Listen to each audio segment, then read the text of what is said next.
Hello ladies and gentlemen, Matthew here again, also known as the Historical Gamer, and today I'm going to be taking a look at Fall Weiss. This is part 2 of my AAR of the turn-based game made by Wasteland Interactive. In part 1 we took on the role of the Germans and invaded Poland. In part 2 we continue that invasion as we move deeper and deeper into Poland and attempt to destroy large portions of the Polish army. So part 1 we cut off basically after about 2 days. It's September 3rd now, so we're into the third day of the invasion. The invasion started on September 1st, and the Polish line is still pretty strong at this point.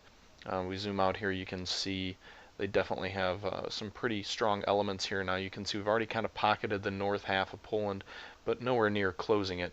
In the south we've made a couple of small breakthroughs, but the Polish still have quite a few troops in place. Really, the north is where it's going to be important for us to kind of have some progress here, because the Polish have a very strong force up in this northern part of Poland, which is going to, at the very least, severely delay us. You see there we're launching a combined, or trying to launch a combined assault here on this Polish unit in this town.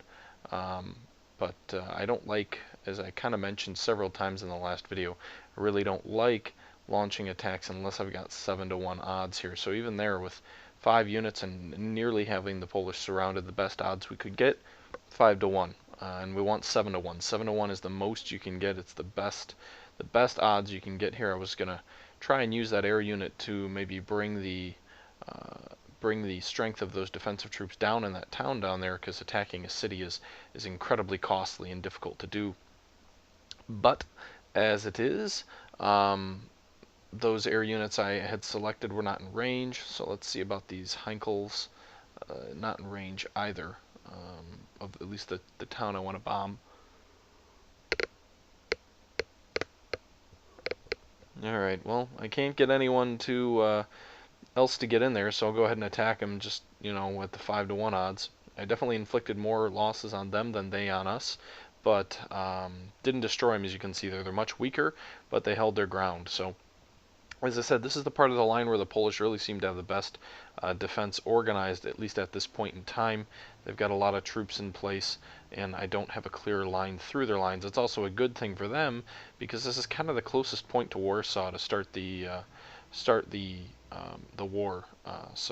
And they've also got some good force in here and some good defensive ground, which is going to make my job more difficult as I attempt to push further south. Now, this is a live stream again, so the editing is going to be more or less non-existent here, as you see me kind of attempting to push further south.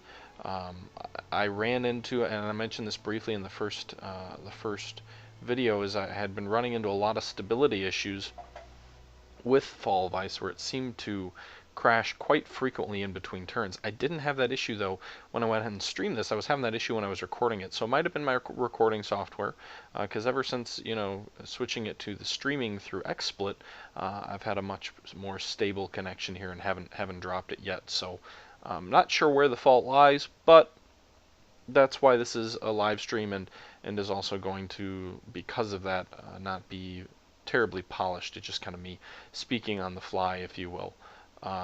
So I'm just finishing up my movements here in northern Poland, and we're going to go ahead and move to the other parts of the line, because really I've kind of done all I can as we kind of shift here further west.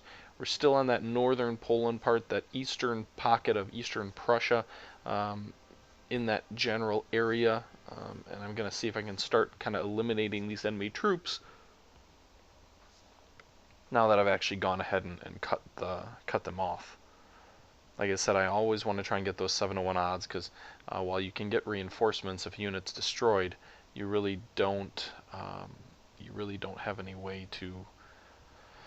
You don't have an effective way to replace them. A destroyed unit's a destroyed unit. So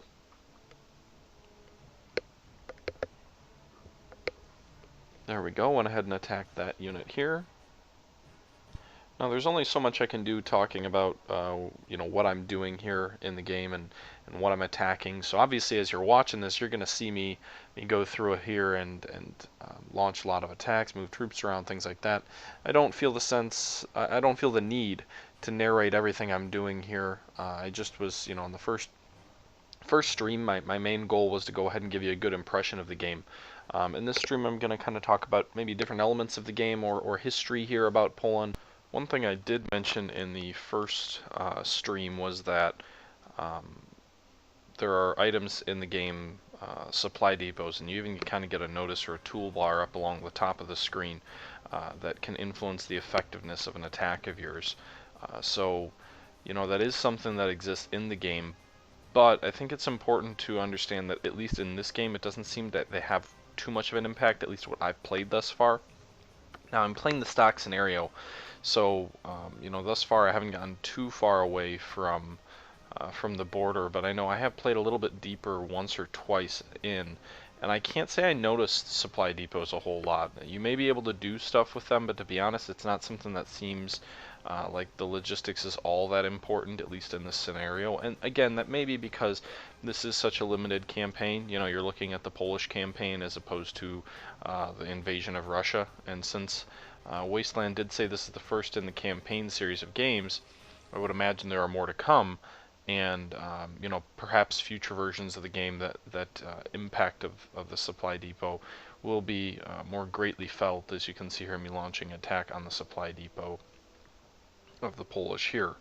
But that is, or at least I was planning on it. I only got 1-to-1 odds. But anyway, as I was saying, they don't seem to have too much of an impact in the game at this stage. They may in future games that cover larger theaters, but at least at this stage in the game, or at least at this version of the game, supply depots don't have too much of an impact. They are important because your troops do use them to get things like ammo and supplies. It just doesn't seem like distance from a supply depot is all that important. Also, one thing I learned the hard way in the game is that if you attack a supply depot, you're going to lose a lot of casualties. Somehow they have a very, very heavy defensive value. I don't know if maybe all the soldiers in them are like the Americans in the movie The Battle of the Bulge, where they're rolling down, fuel tanks at your oncoming tanks down a hill or something and knocking you out. But for whatever reason, they're very, very difficult to attack. Don't attack them. Just quick tip. Do not attack supply depots. If you advanced past them, and if they are surrounded, after a turn or two, the depot will just disappear, and the Polish won't be able to use it anymore. So don't waste your troops attacking supply depots head on. I can't stress that enough. Don't do it. But anyway, one other thing I just wanted to mention, because it is still relevant, Fall Weiss is up for Steam Greenlight, according to their developers over on Matrix Games, where they've posted in the forums there. The game is not published by Matrix Games, but they do publish there for some of their other titles. The developers said they basically were just a couple thousand votes away from what they need in order to get greenlit. Now, I've never seen anyone come out and say you need X number of votes or X number of, promises to purchase or whatever that may be, but it's what they said, so keep that in mind. The link will be in the description for their green light attempt here, and if you want to see more war games and things like that on Steam, definitely go ahead and check them out, because it's there are not enough of them. There's plenty of first-person shooters. There's plenty of kind of gamey RTSs. There are really not a whole lot of kind of tabletop or strategy war games or anything with a lot of depth to it presently on Steam. So if that's something you'd like to see more of, if you're a fan of Steam and you want to see more games on Steam that meet your interests, then definitely go ahead and check it out. Another thing is, kind of similar to supply depots, it doesn't seem like headquarters units, it matters a whole lot how far away you are. Again, it does impact your effectiveness of your troops, so if there is no headquarters unit or no supply depot, it'll impact kind of the odds you get when you attack or when you defend. So they're still important, but I mentioned it in the first video, and I kind of learned more here during this stream, and also doing a little bit of research before this stream, that the distance really doesn't matter, at least in Fall Weiss. Again, this may be something that changes with time, with different scenarios, with different campaigns. Poland is a very limited campaign in terms of size and length, so it may not be one of those things where this campaign is ideally suited to fully simulating a logistical conflict or the logistics of a conflict.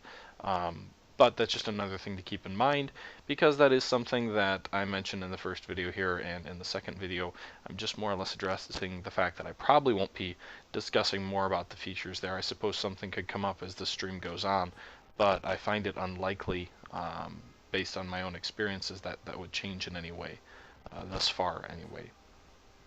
So as you can see here now, I've gotten kind of the northern half of the map sorted through, and I'm just going to start focusing more on the southern half where I've got more of the bulk of my forces. This is kind of the center line in Poland where the main, or a large number of Polish troops are. I've got a large number of German troops facing them, but they're more or less all infantry. They're definitely not the troops of mine that are going to be launching any kind of main attacks and issuing the main breakthrough. But it is important that I don't overextend myself and get myself in a situation where I need to slow down my attack because I have to divert troops from the southern portion of the battlefield to go save these guys. So I'm going to advance, but I'm going to advance somewhat cautiously.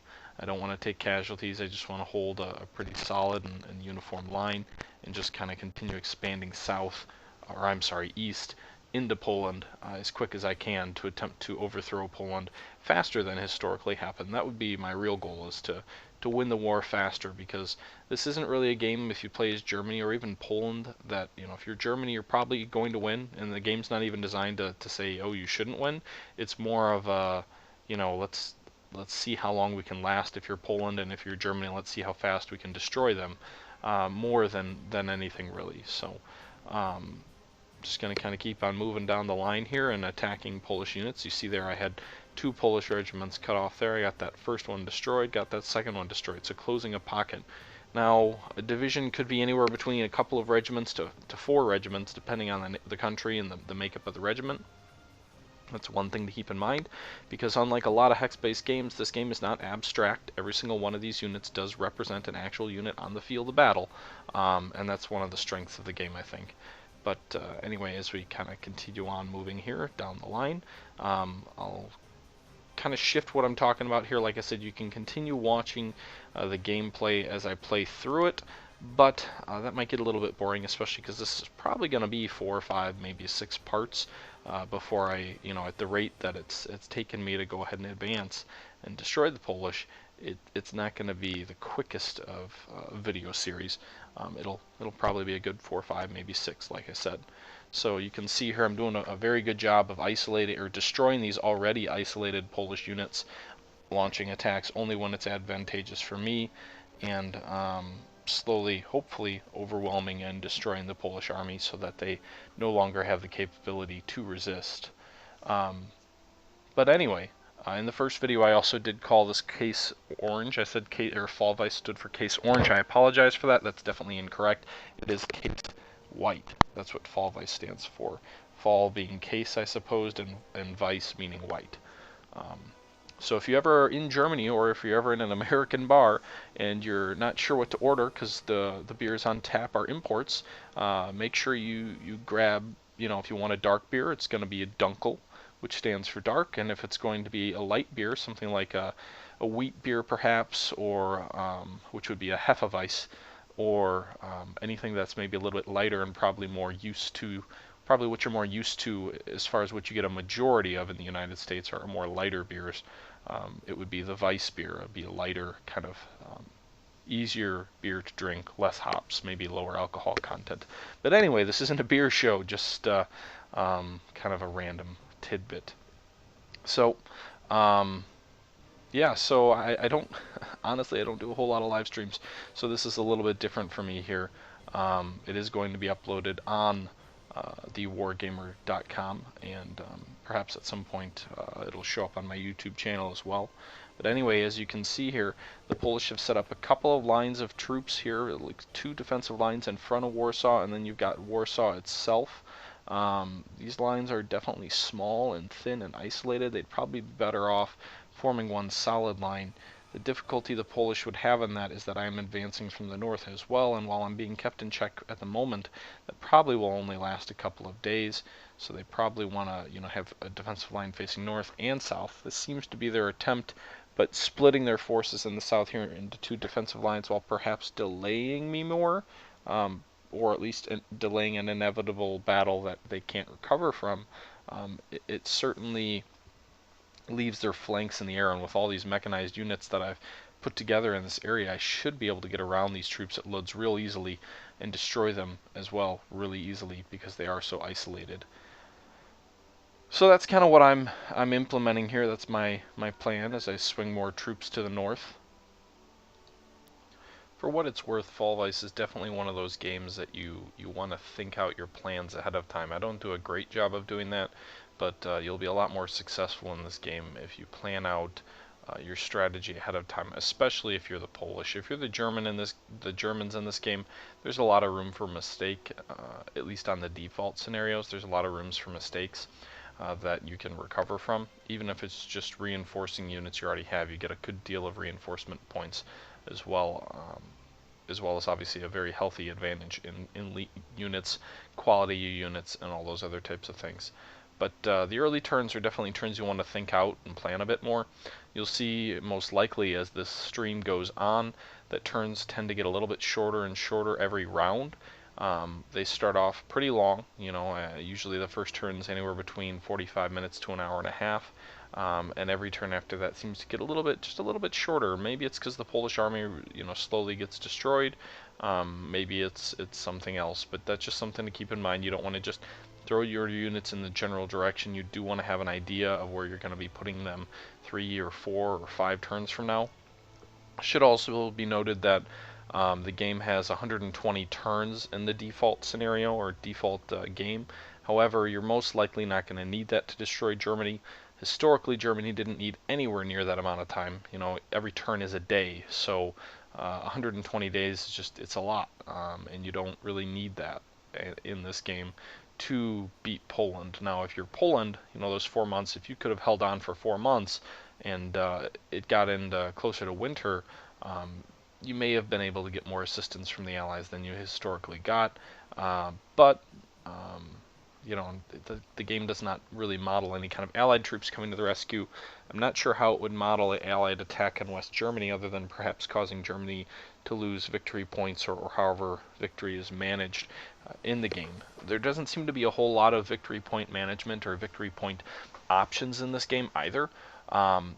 You see kind of entrenchment or fortification levels at some points, but you don't really get a sense of what's valuable and what's not. And that's interesting from one standpoint in that the game is probably more realistic. You don't get a certain value or reward for taking a ridge or a hill line or anything like that from the enemy.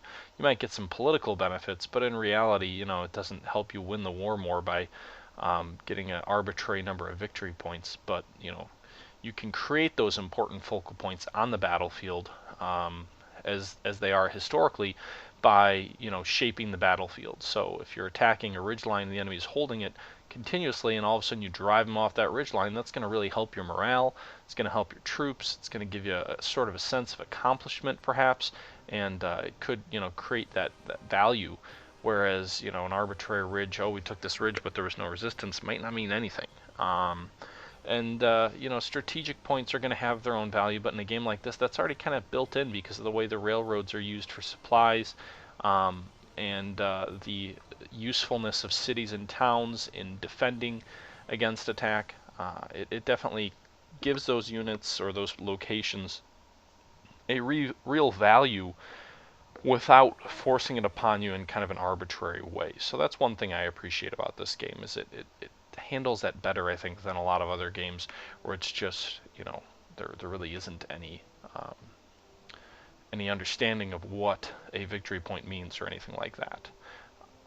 One thing I haven't really figured out, and I may focus more on it a little bit later, like I said, I'm not talking about just what's going on the screen right now, but one thing I really haven't gotten a sense on yet is how naval combat's really handled. You can bomb naval units, and there are some German naval units, but I have no real idea, and the game doesn't give you a whole lot of feedback either on what to do to successfully engage the Polish fleet, or even if you can, or how you can use your naval forces. You can kind of give them a disposition, but I've never seen them move. So that's a strange element to this game, or a strange feature that, in all honesty, I'm not quite sure how it works. Air combat is a little bit vague as well, although you definitely get a better sense on that than you do on naval combat in this game. So they could probably do a little bit better job with this game in terms of giving you a how-to guide or instructional or something to let you know what you're doing is either right or wrong. But they don't do a great job of doing that as it is now, and there's a lot of areas that they could use a little bit more explanation and maybe being fully fleshed out in this game, especially for a game that's been around now for over 6 months, or about 6 months, and definitely think that's something that could use a little bit of polish. In general, the game is very nice. It's a lot of fun. It's very interesting, but there are certainly areas the game lacks that kind of that intuitiveness that a lot of games have and strive for. So just another thing I wanted to go ahead and point out as I'm playing through here and now moving further south.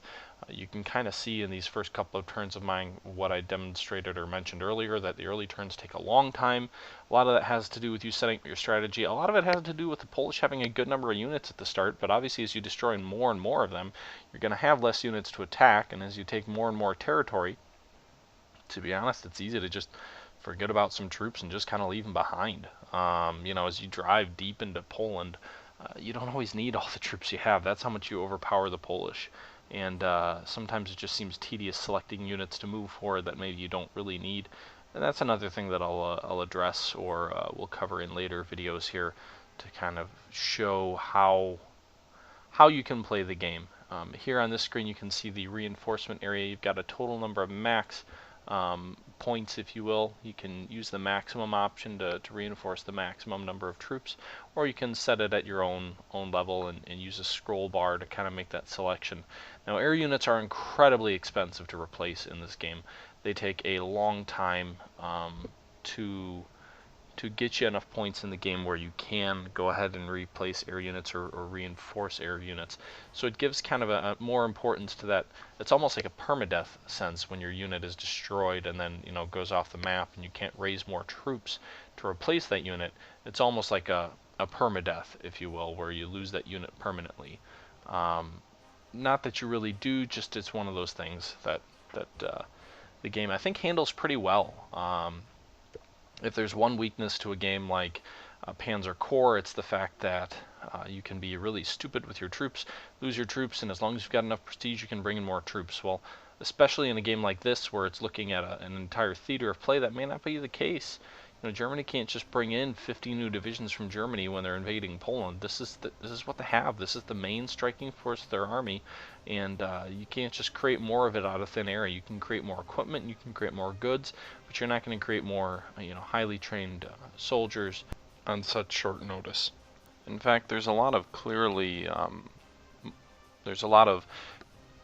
included features that the engine must have in this game, and that is included in this game, which really doesn't apply, especially from the German side. But there's industrial points that are kind of represented on the top. There's the supply depots, which I mentioned don't have a huge impact for the Germans. I haven't played the game from the Polish side. I would imagine they're more important for the Polish side, but even the Polish, the forces get overrun so quick it wouldn't have that long term of an impact.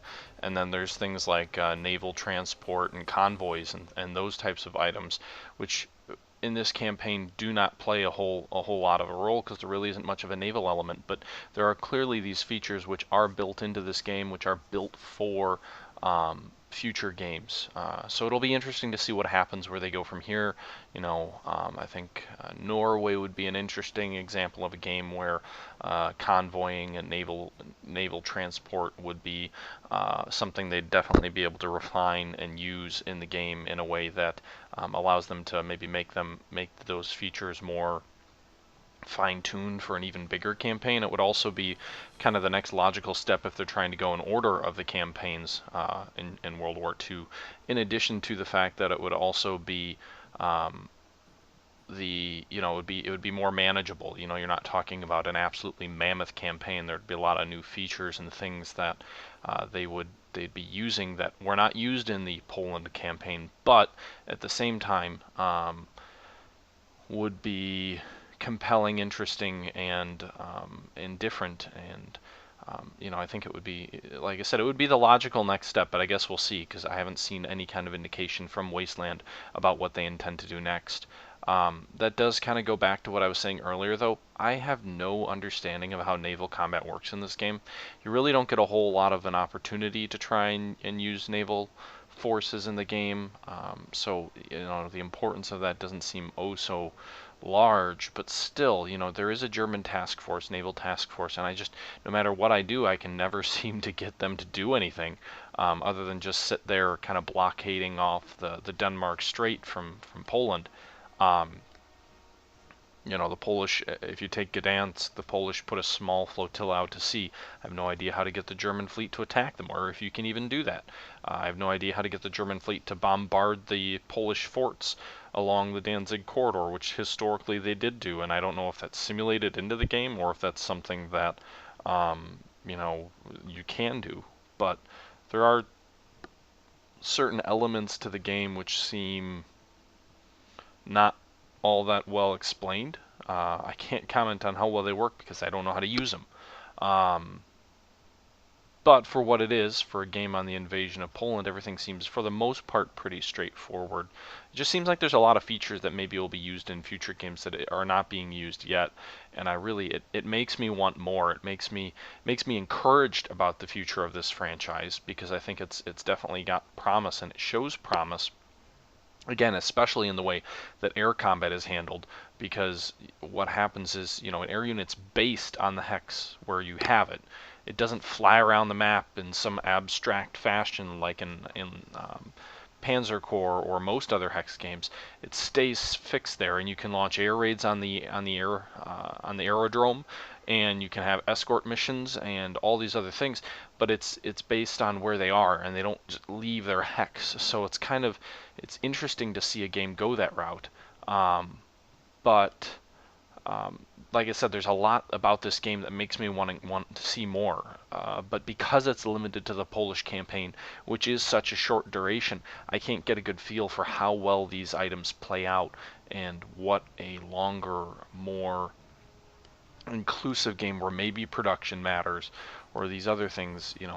I can't get a sense of it. And to that, it's a little bit, I don't want to say frustrating, because I've enjoyed my experience with all of this so far, but it is a little bit different in that you don't usually see games have all these elements which clearly would work well, but don't seem to matter in the game that you're playing.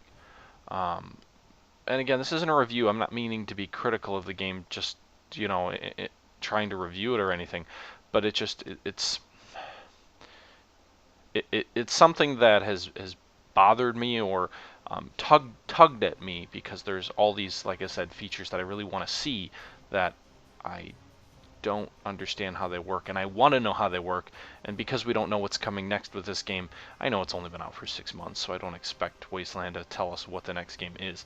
But anyway, that's enough of my tangent on that. That's just kind of how I feel about some of these features, which don't to me seem hashed out. And maybe you can use them better, because like I said, I've only played the game a couple of times, and this is going to be here. We're working on my first campaign that I intend to play all the way through. But yeah, I mean, I guess from there, there's a lot more I want to see, and there's a lot I'm encouraged about. But I'm not used to this. I haven't seen a whole lot of games where you've got all these obviously built-in features that don't really play out in the game that you're playing, and they're clearly something that would fit another campaign better. But that's a good thing, because it means the game engine and the series is obviously designed to be able to do more than what it currently does, so that gives some encouragement, but it also leaves me wanting more, wanting to know what is this really going to look like. And that's where, this kind of little tangents come in. So, anyway, that's enough about that. So as you can see here, I'm trying to reduce this pocket to the north that I did cut off these Polish troops in, just south of Danzig, but north of kind of the main chunk of Poland. I don't even know what region to call it there. I'm doing an okay job cutting it off. A few moments ago, you saw a good example of why you absolutely never attack a supply depot. I broke my own rule. I did exactly what I told you not to do, and I paid the price for that. Do not attack supply depots. All you need to do is move past them and they will disappear. You're wasting your units and troops by attacking them. I don't know why they're so strong on defense, but they are. Don't do what I just did. Um, but anyway, the Danzig corridor, especially north of Gdynia, is very... did I say Gdansk a few moments ago? If I did, I'm sorry. I would edit it out, but like I said, this is a live stream, so I have no way to go back and edit this.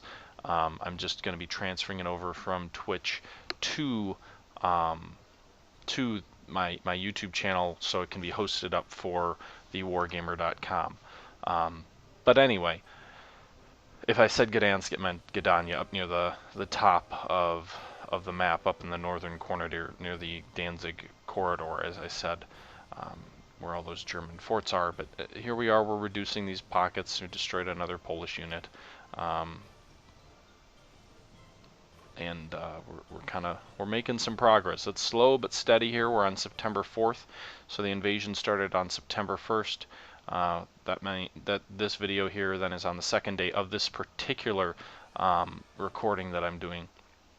This particular series is part 2, but we are on the 4th day of the invasion, and we've pocketed and destroyed a good deal of Polish troops. So you know, we're making progress there. Can kind of see things coming together. We've already linked up Eastern Prussia with mainland Germany in this kind of small little thin corridor here that you see, and then we've got a good well, more than that. We've got 6 units isolated here, and then we've got a few more further north. So that's a good chunk of Polish troops. You know, pretty substantial. One other thing I'd like to see, and again, I guess this episode feels more like a review than I intended it to, but this game does have, I wish there were a little bit more scenarios. It looks like you can mod them in. I don't have a whole lot of experience with the community in this game. I think a lot of the people who play this game are overseas. The company is based out of Poland. Most of their media comes in Polish, so they do a lot of, obviously, work in Europe, being based in Poland. I don't know how strong the American community is in this, or the European community is in this outside of Poland, but it'd be nice to see some user-created scenarios, and there may be some out there, but I haven't seen any just quite yet. Definitely something I think there's a little bit of ability to build upon, but probably a little bit more than halfway through what I'm going to be doing here for this particular stream. I'll probably split out the next episode in maybe, I don't know, 10-15 minutes or so. So I'm just going to kind of finish the rest of this time up, kind of mopping up this turn, you know, destroying what Polish forces I can here, and yeah, you know, as far as what to be doing here at this point, I was going to have a discussion kind of about the historical invasion of Poland by the Germans, and filling in about that a bit, and discussing kind of how I'm comparing to what historically occurred. But I don't think I really have enough time left in this particular episode to do that, so that'll be part of part 3 here. We've been going for about 33, 34 minutes now in this turn, and what I'd really like to do is just you know, get this turn, get September 4th finished up, get the Polish response to my attacks, you know, kind of get a general sense of the situation, the strategic situation. You know, if we zoom out of the map here, once I've got this taken care of, like I said, I want to finish this turn up first, and then just kind of see where we are, and then wrap up the episode, and you know, do that next episode as kind of the historical discussion on the campaign in Poland and Germany's role in that campaign. I will say one thing about this is I do enjoy kind of the strength of the air power as well as some of the weakness. I've seen the Stukas seem to do better against mobile units or tanks, and that is, you know, I don't have enough time under my belt. Like I said, this isn't really a review, it's more of a let's play, but my impression is they do much better against Polish armor units or Polish mechanized units than other units do. The Dunas don't seem to do all that well. Heinkels actually do pretty well, but the Stukas definitely seem to do far better against tanks than they do against other units like infantry units. And if that's by design or if it's by fluke, I can't really tell. Like I said, because I don't have enough time in the game to make that distinction. But if that is the case, and if that is by design, then obviously that's a good job of staying historically accurate to the times. I believe I also misspoke in the first video. I think I said there were 700 hexes. There's actually over 1,000. There's over 700 different units that are included in the game. Now that's not unit types. You know, obviously one infantry unit and another infantry unit are the same type of unit, but maybe two different units. You know, maybe one is the 34th Panzer Regiment and one is the 45th Panzer Regiment or something along those lines. But they do have 700 different units. With over 1,000 different hexes. Still haven't been able to find what the hex scale is. It definitely, you know, at this level, the map certainly seems to be realistic enough that there is some sort of fixed scale. It's not all arbitrary like in some games, but I'm not quite sure what that scale is.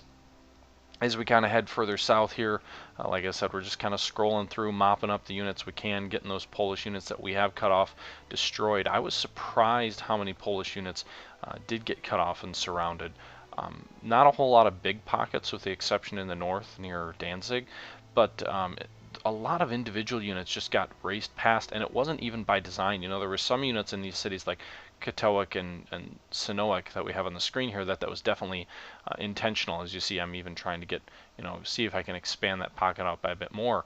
But a lot just by accident. You know, my troops would flow through the lines and I'd cut off an enemy unit before even really realizing it, or the enemy would retreat and I'd kind of close in around one unit without even really realizing it, and then all of a sudden another regiment got cut off. And to me that seems realistic. I mean, I won't claim to be a World War II scholar in the sense that I know exactly all the details of the Polish campaign, although I was talking in the first video kind of about a video which does talk, or sorry, a book which does talk about kind of that myth or mystique surrounding the Second World War and how tanks were used, and how a lot of people claim it created these, you know, armored pincers and these focused focal points where the grand campaign or the grand maneuver didn't matter anymore, when in fact that really wasn't the case. There were obviously attack points, but it was still a wide sweeping campaign across the whole of Europe, and the few times where there were those very small pincers, spearheads, and it was kind of done in the historical argument for Blitzkrieg, things like Market Garden, where you had one specific point, you tried to just punch through the lines with your armored units and let infantry come in behind. The few times that really happened the way that we think of when we think of Blitzkrieg, they failed miserably, or they got bogged down. But where was I going before that tangent? But yeah, it seems like the game does a decent job of kind of simulating breakthrough and kind of how easy it is to find yourself. You know, imagine if you're a soldier in one of these regiments. You get cut off before you even realize it. I mean, you might be with your battalion or brigade, but all of a sudden you're cut off and you don't know it, and you don't have any communication or understanding of what's going on, and that really gets demonstrated really well in this game, more so than in other games that are like this. And I keep coming back to Panzer Corps because it's probably the most similar in recent memory that I've played. I know there's a few other out there that are hex games. Actually, there's quite a few that have been released pretty recently. But Panzer Corps is the most relevant one to what I've played. And like I said last stream, this game is more of an operational level game. So you see that front line ebb and flow, and you see those individual units getting cut off or getting overrun or attacking or being, you know, forced to surrender. Whereas in Panzer Corps, everything is much more abstract and at a higher level.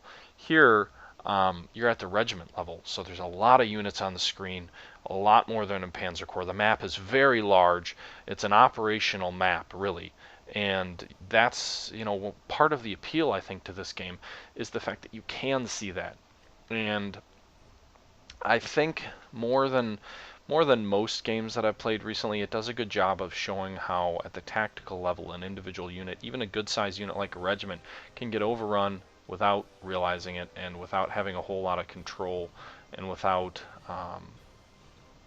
maybe even being, designed to be cut off that way by the enemy, and just sort of that frantic ebb and flow in the way that combat in warfare really has a lot of unpredictability about it, and I really feel like that's simulated well in this game.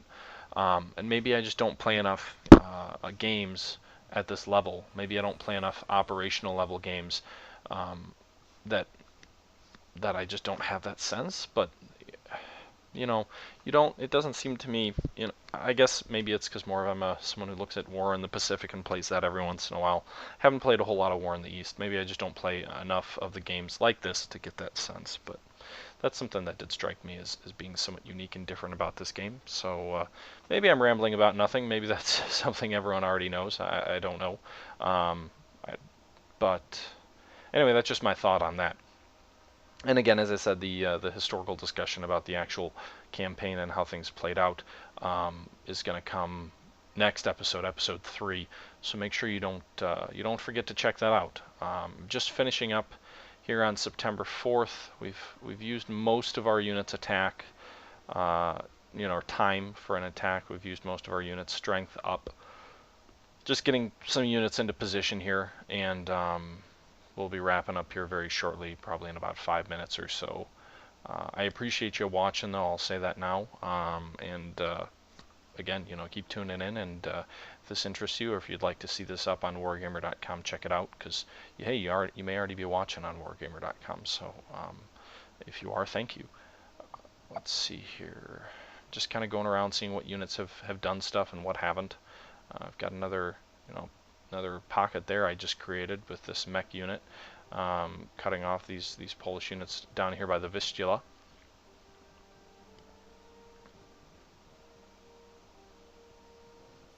Just kind of moving further north now.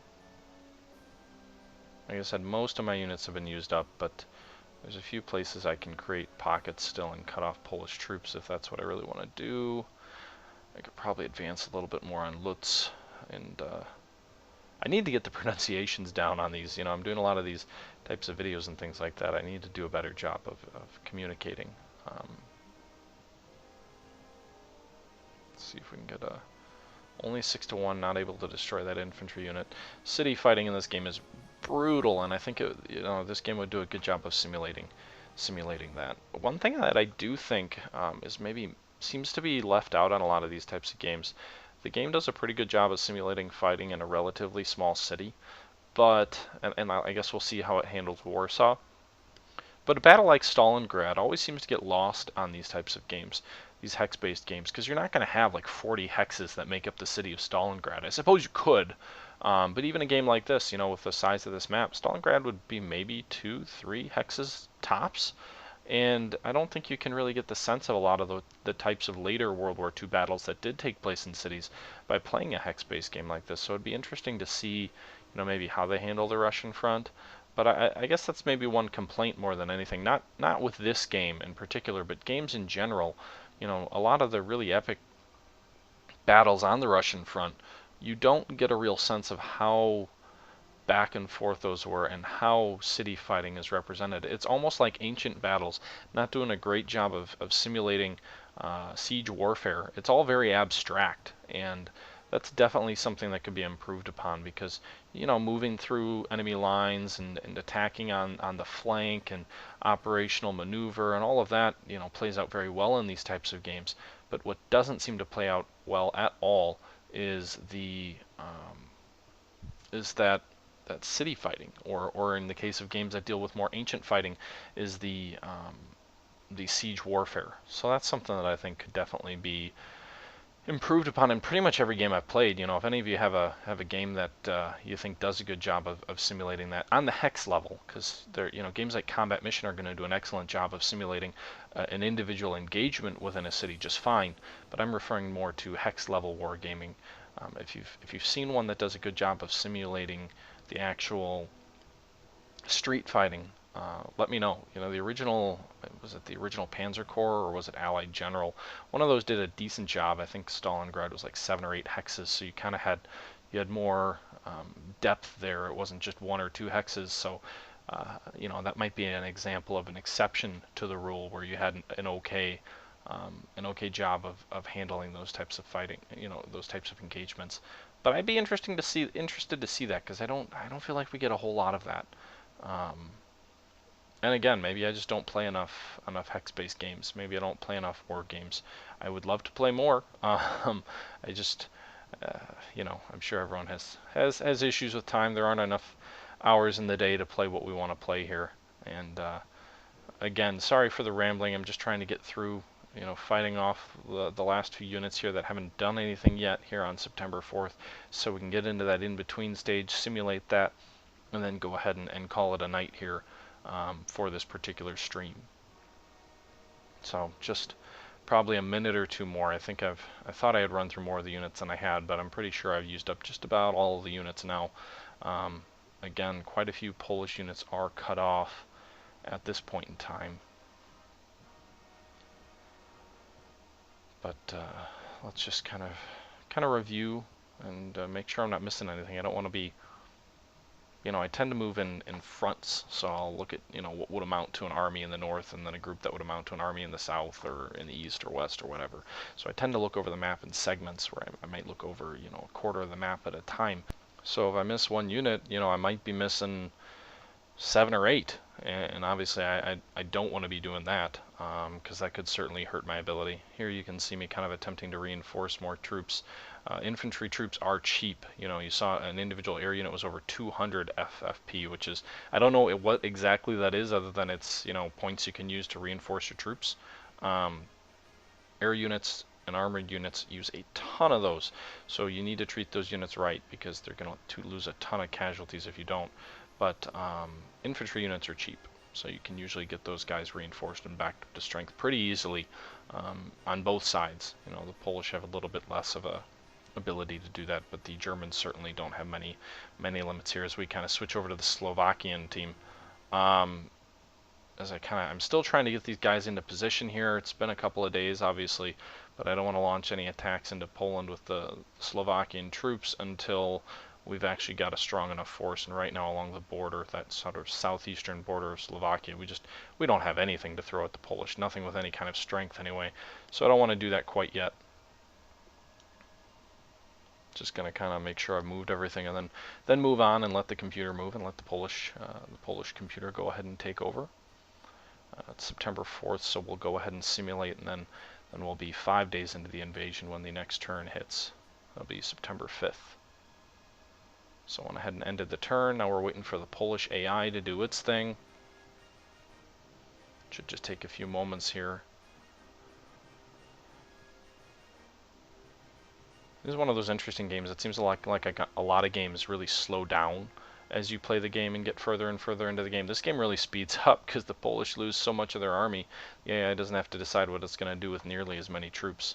Later that may change when the Russians get involved, but like I said, I haven't played far enough into the game at this point yet anyway to see that actually happen. So we'll see how that works, but at least in my limited experience playing the game, it really does pick up pace. So the first couple of turns are really, really long. Everything after that really kind of flows, and it's a lot easier to play and get this game going and finish it without too much time. I think you could probably get an entire campaign done in maybe 4, 5, 6, 7, 8 hours. So it's, you know, it's got a good amount of playability for an individual scenario, but it definitely doesn't take up forever. It's not going to consume your life. As we can see here, the Polish launching a few successful counterattacks against some of my troops here as they maneuver. But it's simulating through the other NPCs, which again, I feel like there's a big opportunity for the expansion of this game with user-controlled maps, because, you know, it simulates all these other countries in the region, a lot of the Baltics and little slivers of Denmark and things like that. But the turn's over, so we're into September 5th now. You can see, obviously, you know, 3 or 4 Polish units here. They're kind of counterattacking toward Germany, somewhat foolishly. Up north, just south of Danzig, but on the northern half of the map, good deal of Polish troops still cut off. As we go over toward East Prussia, the Polish still have a relatively strong line in place against us. You know, we will overwhelm them, but it's going to take a while.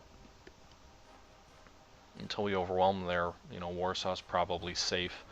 In the south, it looks like they might be starting to pull some of these guys out here toward Lutz. They've put together two defensive lines, one near, I can't pronounce the city name with the S, and then Lutz. And then a little bit further south, the Polish are a lot more scattered, but I don't really have a whole lot of main objectives in front of my troops there. And there's still enough Polish troops there to put up a fight and, you know, act as a blocking force. So still a lot of work to do, but so far a pretty successful couple of days. But as I said, that's going to go ahead and wrap it up. This is the Historical Gamer. Thank you for tuning in. Feel free to go ahead and like and subscribe and favor and all of that good stuff. And until next week, this is the Historical Gamer signing out.